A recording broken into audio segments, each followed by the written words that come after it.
በ10 ቀን ብቻ ከዚህ ወደዚህ ከዚህ ደግሞ ወደዚህ። ሚስጥሩ ምንድነው? ኑ ላሳያችሁ።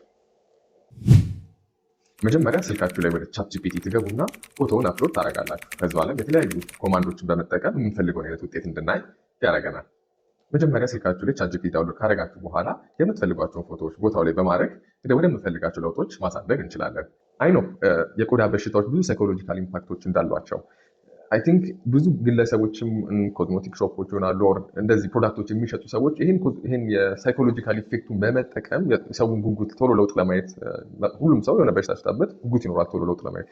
ይሄኛውን ግን ኤክስፕሎይት እያደረጉት ይገኛሉ። ለምሳሌ ማዲያት ኦር ራሰ በራነት የደረሰበት ያውቀዋል። በ10 ቀን በ15 ቀን መድኃኒት የትኛውም ሀገር አይ ዶንት ኖ በየትኛውም ትሪትመንት እንደዚህ አይነት ለውጥ ሊመጣ አይችልም።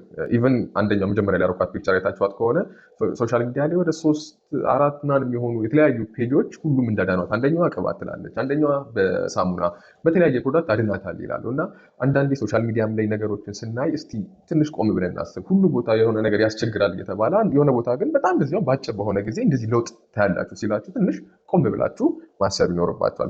ብዙ ጊዜ ኮመንትም ላይ ሳየው ሰው ጉጉት አለው ቶሎ ለውጥ ለማየት እና ከዚህ ጋር በተገናኘ እባካችሁን ከእንደዚህ አይነት ነገሮች ራሳችሁን እየጠበቃችሁ። ብዙዎቹ እነዚህ ነገሮች የመስራት አቅማቸው ዝቅተኛ ነው። ውስጣቸው ምን እንዳለ አይታወቁም። ብዙ ፕሮዳክቶች ስፔሻሊ እንደዚህ አድቨርታይዝ የሚያደርጉ እና እባካችሁን ህዝቤ ሊጠነቀቃችሁ። አመሰግናለሁ።